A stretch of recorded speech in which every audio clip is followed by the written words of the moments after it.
Well, good morning. I'm looking at that clock back there, and it reads 10:10. So it looks like we have about an hour and a half together here. Good morning. I'm really excited this morning for this lesson here that you might believe. And I know, and believe me, it doesn't bother me. Tommy made the joke, earlier this morning about, part 10, part however many parts this lesson is doing. Like I say, I invite the comments, I invite the jokes, I really do. This is the final part of this 7-part series. And I will just say this. A 7-part series really isn't that many parts. In fact, let me challenge you with this. Walt is currently in the middle of a 13-part series. He just doesn't label it part 1, part 2, part 3, part 4. So just something to think about it, but it's all good fun. Like I said, I really am excited, and I'm anxious about this lesson here. It's the final lesson of this 7-part series that we've been looking at called That You Might Believe, and it is far and away the best story yet. And so like I said, with this lessons that we've been looking at, it's exploring the Gospel of John, looking at this Gospel through the perspective of how it was written, specifically written around 7 specific signs of Jesus. And these signs, they were miracles of Jesus, but they were more than miracles of Jesus. They were specific, interpretive, calculated signs that Jesus performed, and when he performed them, they were meant to reveal something about his character. They were meant to reveal something about who Jesus was or what Jesus came to do here on earth. And so this is how John constructed his gospel. And most of the signs are actually some of the more popular miracles of Jesus. And we have the first one here when Jesus turned water into wine. It's his first miracle. It's one of his more popular ones. The fourth sign here, Jesus feeds 5,000 men. If you were to poll 1,000 people and say, name one miracle of Jesus, I'd bet over 50% of them would say this one. Sign number 4, Jesus feeds 5,000. It was probably his most popular miracle in his ministry. And then the one we spoke of last time, Jesus resurrects Lazarus from the dead, another one of his more popular, more interesting stories in Jesus' ministry. John is telling us about these signs in his gospel, and he doesn't just write about Jesus performing miracles left and right, like Matthew, Mark, Luke in the synoptic gospels. John doesn't write his gospel the same way the synoptic gospels were written, I should say.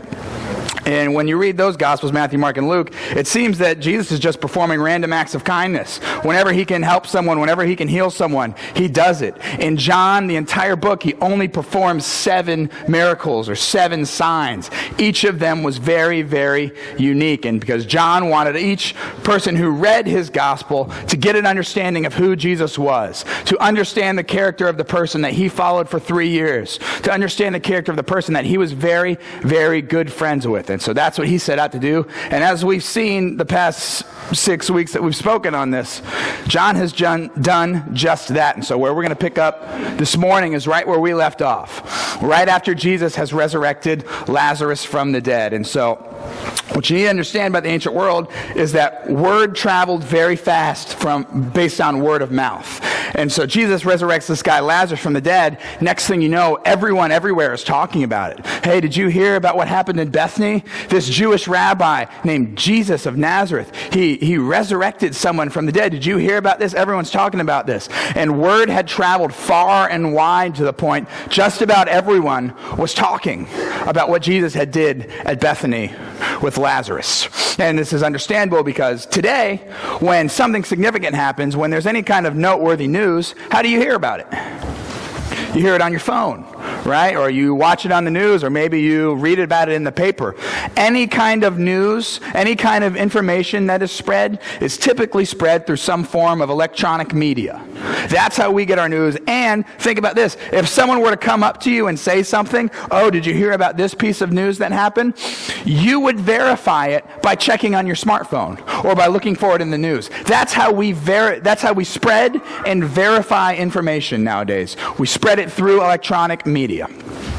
I don't need to tell you, they didn't have this back then. The way information was spread and verified was through word of mouth. One person saw something extraordinary, told someone. They told someone else. They told someone else. And then 4 people down the line, they say, hey, they don't know if they believe it. They want to verify, hey, did you hear about this thing that happened? Did you hear about this? Has anyone told you about this? And the people that they ask go and ask someone else and ask someone. And next thing you know, everyone everywhere has a piece of this story, has a piece of this information that was being spread by word of mouth. And so this is exactly what's happened with Jesus healing Lazarus from the dead. Everyone everywhere, all over the known world, had heard about this rabbi from Nazareth, this guy Jesus of Nazareth. And many, many people were even believing in him based on what they heard. Many people were coming from far and wide to hear and to see Jesus after this story that they had heard of Jesus raising Lazarus from the dead. And look at what it says in John 12 here, starting in verse 12. It says, the next day the large crowd that had come to the feast heard that Jesus was coming to Jerusalem. So they took branches of palm trees and went out to meet him, crying, Hosanna! Blessed is he who comes in the name of the Lord, even the King of Israel. People were believing in Jesus. In fact, too many people were believing in Jesus. When the Pharisees got whiff of what was happening, when the Pharisees come out into the streets and they see crowds of people, hordes of people chanting, Hosanna, blessed is he who comes in the name of the Lord, King of Israel. I mean, the crowds are calling Jesus King. Things have gotten political very fast. They're calling Jesus king. And when the Pharisees see this, their mind goes straight to disaster. They think, what's going to happen when the Roman government hears about this? Hears about the Jewish people crowning someone other than Caesar king. They're going to take this as an act of insurrection. They're thinking that the Jewish people are going to start a revolution. When the Romans hear about this, they're going to bring their army and they're going to kill all of us. And so the Pharisees and the Jewish leaders decide this Jesus character, this rabbi from Nazareth, has to be stopped before things get worse. And so as you can see, too many people believed in Jesus. And let's read what it says here in verse 17. The crowd that had been with him when he called Lazarus out of the tomb and raised him from the dead continued to bear witness. Like I said, people heard what he did in Bethany with Lazarus. The reason why the crowd went to meet him was they heard he had done this sign. So the Pharisees said to one another, you see that you are gaining nothing? Look, the world has gone after him. And so the Pharisees sat and looked for a time when they could arrest Jesus in secret so that they could stop this rebellion before it happened. And obviously they had to arrest Jesus in secret because if they arrested him out in the open in the middle of broad daylight in front of these crowds who were chanting his name, that would have started a riot. And not having a riot is the main reason why the Pharisees wanted to arrest Jesus in the first place. So they had to find a time to arrest Jesus in secret so that they could find a way to turn the crowds against him. Okay? And let's read what happens here in chapter 18. So the band of soldiers and their captain and the officers of the Jews arrested Jesus and bound him.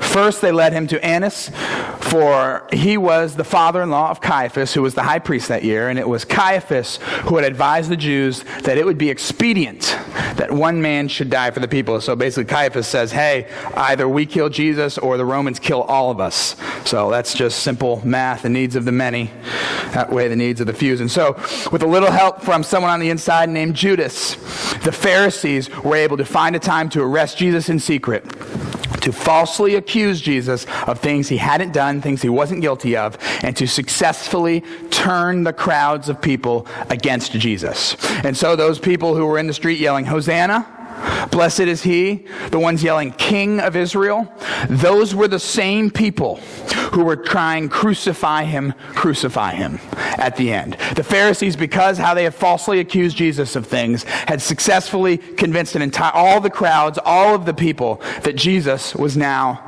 the bad guy. And so the Jews, they have Jesus arrested and now they need to put him to death. And so they need someone to execute Jesus for him because the old law wouldn't allow them to simply execute a man. So they take him to Pontius Pilate. And they say, Pilate, we need you to arrest it. We need you to put this guy to death for us.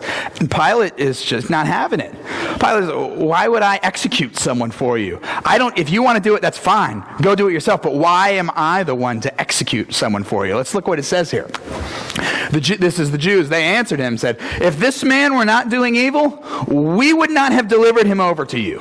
And Pilate said to them, well, then take him yourselves and judge them by your own law. And the Jews said, it is not lawful for us to put anyone to death. So basically what Jesus was accused of doing, old law, the Old Testament didn't say you could execute someone for that. And so the Pharisees had the bright idea, we'll just have someone else do our dirty work for us. And doesn't that make it so much better?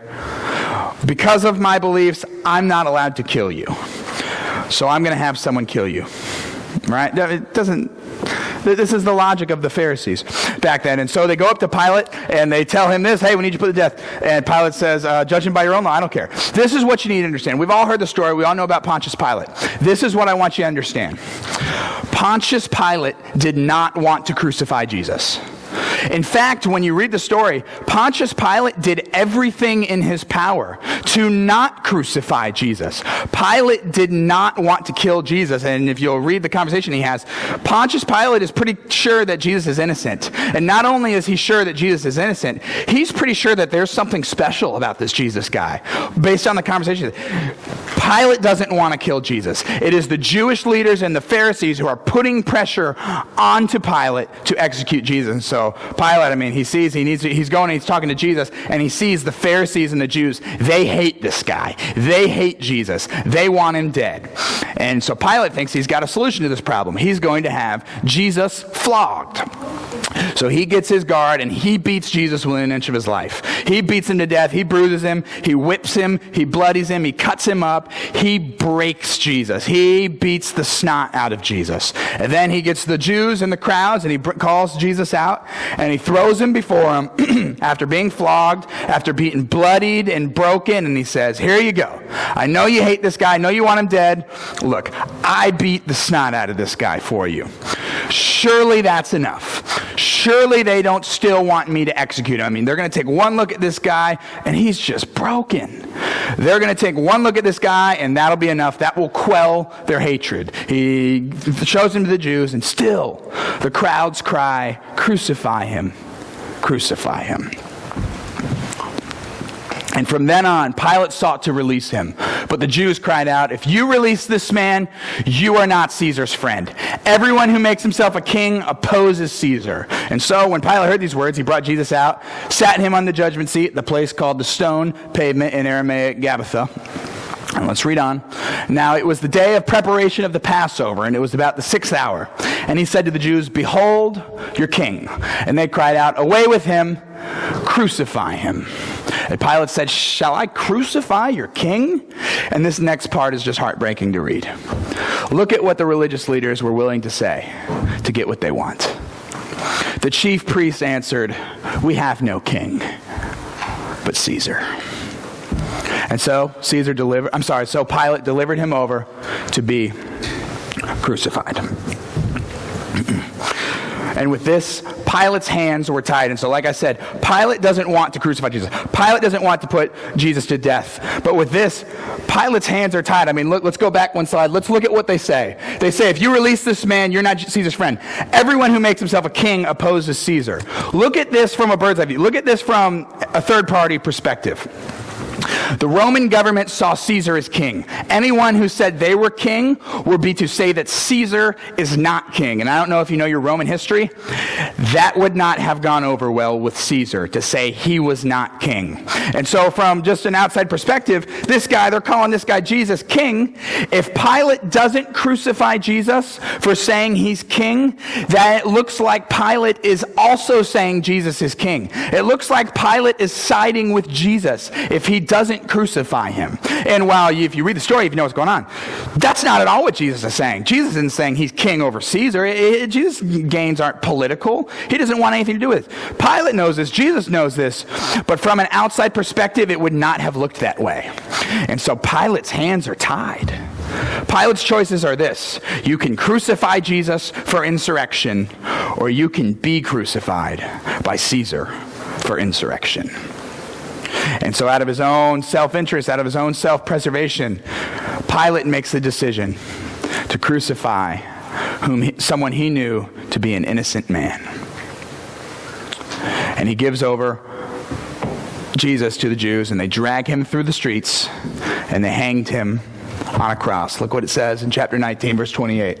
After this, Jesus, knowing that all had been finished, said to fulfill Scripture, I thirst. And a jar full of sour wine stood there, so they put a sponge full of the sour wine on a hyssop branch and held it to his mouth. And when Jesus had received the sour wine, he said, it is finished. And he bowed his head, and he gave up his spirit. And after this, Jesus bowed his head and died. Now, at this point in the story, we need to pause because it's so significant that people don't realize. At this point in the story, the disciples, the apostles, the followers of Jesus, Matthew, John, James, Peter, Mary, Martha, everyone who claimed to believe, everyone who claimed to follow Jesus, everyone that called themselves a follower of Jesus at this point, right now, they have lost. They have given up. Right now, they scattered. They ran away. They thought that they had been fooled. Not only had they lost, they thought that they had been lied to by Jesus this whole time. I mean, look at it. They were probably pretty mad, not just scared. They were probably mad at Jesus. Look at it from their perspective. This guy, they spent 3 years following this guy. He promised them life. He promised them the kingdom of heaven. He promised them that he was the Son of God. And then the moment he came in contact with the real power of the world, the moment he came in contact with the Roman government, he was killed. I mean, look at it. This guy said he was the Son of God, and he was just killed.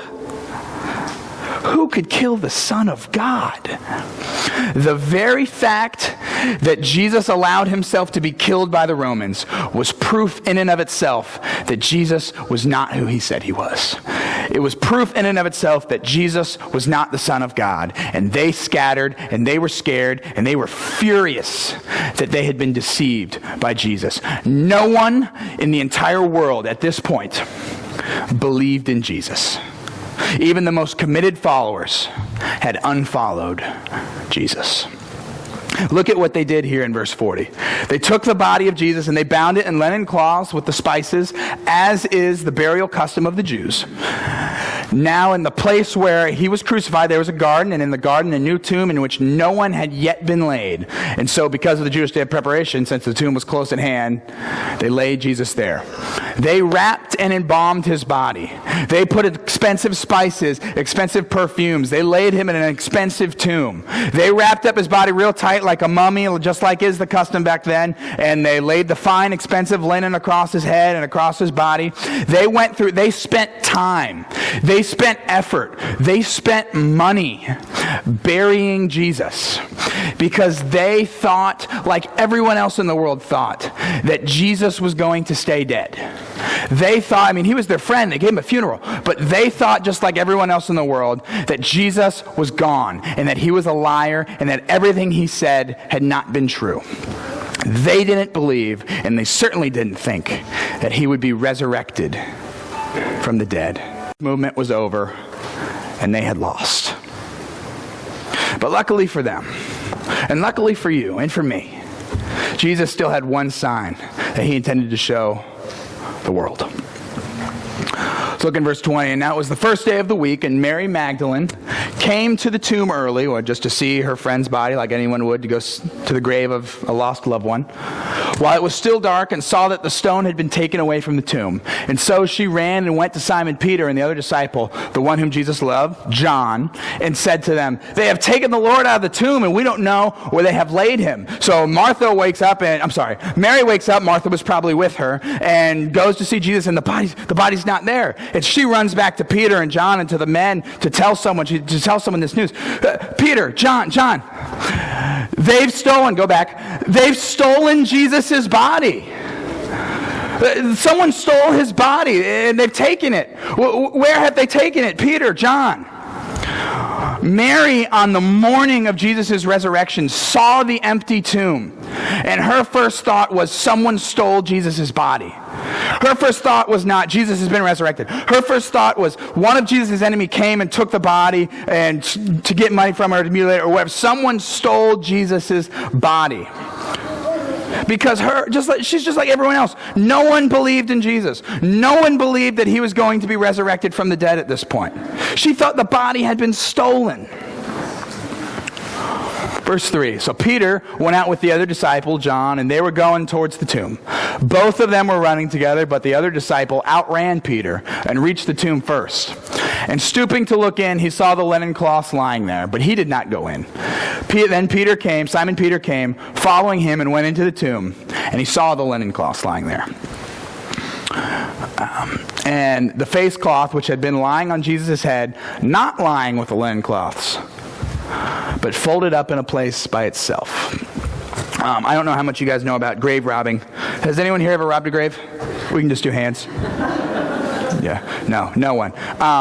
Grave robbers are not typically interested in cleaning up after themselves. Okay, the reason people rob graves is it's not because some weird fetish with dead people. It's because a lot of dead people were buried with rings and jewelry and expensive clothes, expensive perfume and spices to preserve the body.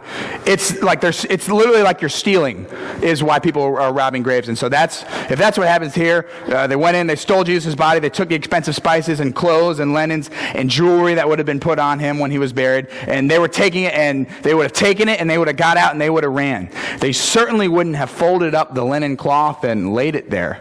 They certainly wouldn't have cleaned up after themselves. And so Peter comes into the tomb and he sees this. And maybe he looks at John and he looks back at the linen cloth lying there, the expensive linen cloth. And it dawns on him what really happened. And suddenly he understands that this had not been the work of a grave robber. In fact, there is only really one logical explanation for what had happened.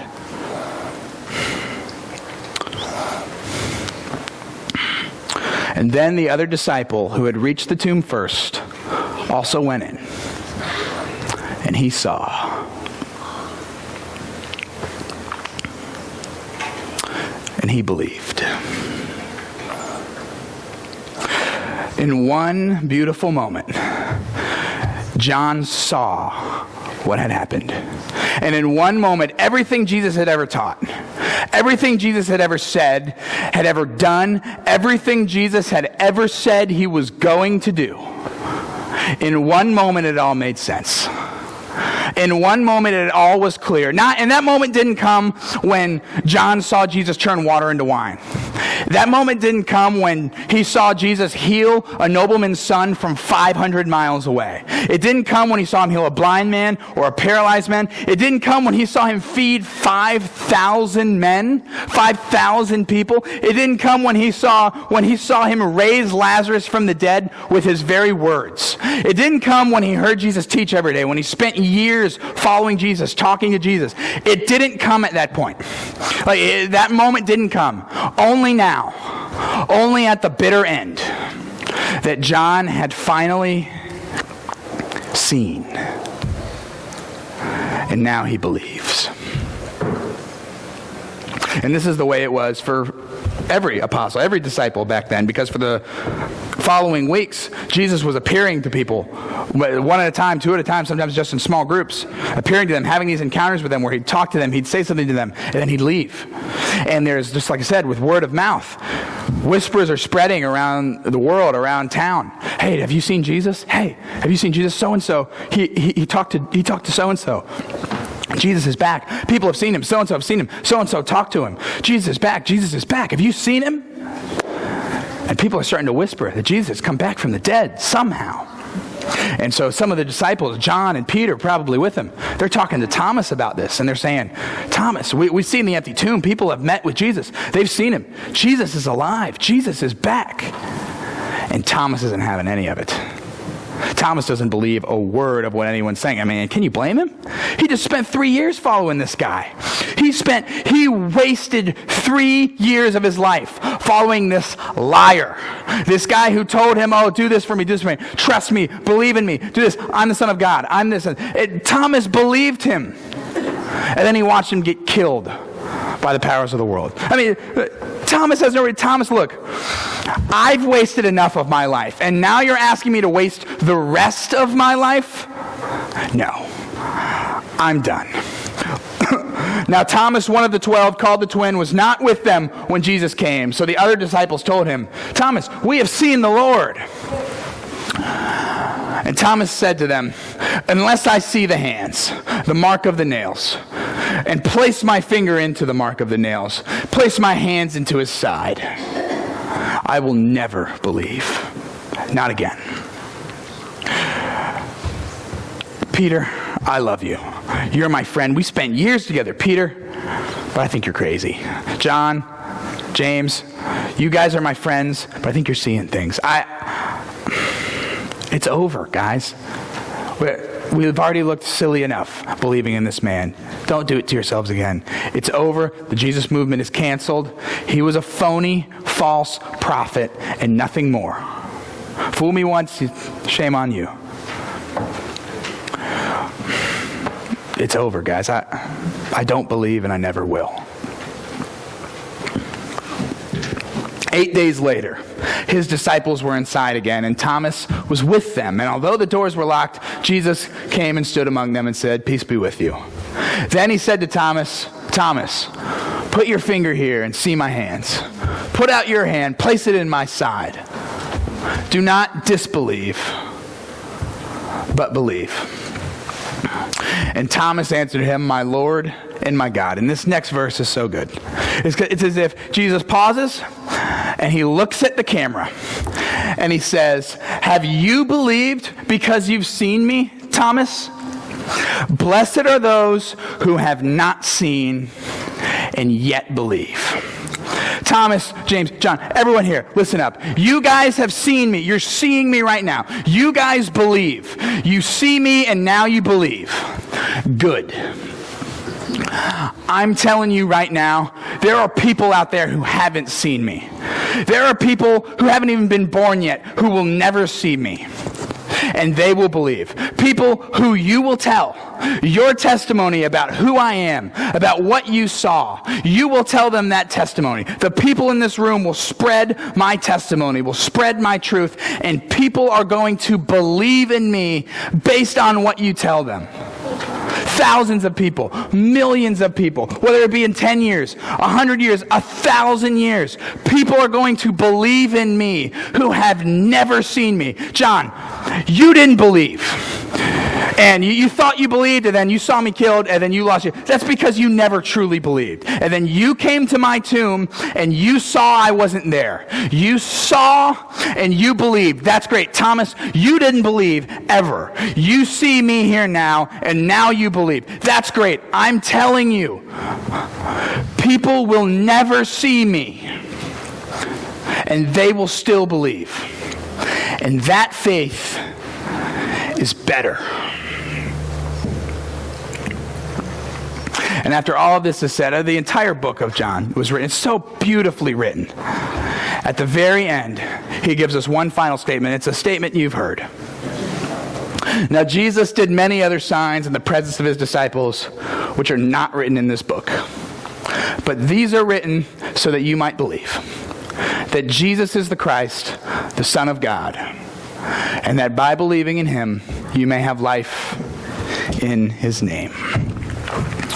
And John at the end of his gospel, that he's written so well. He has been so calculated, so intimate, so dramatic at times with how he's written this book. And then he emphasizes certain parts of his experience with Jesus. He removes certain parts of the story with his experience with Jesus because he thinks some stuff is more important than other stuff. And he's telling us this whole story, and at the very, very end, he tells us, I'm writing this for you.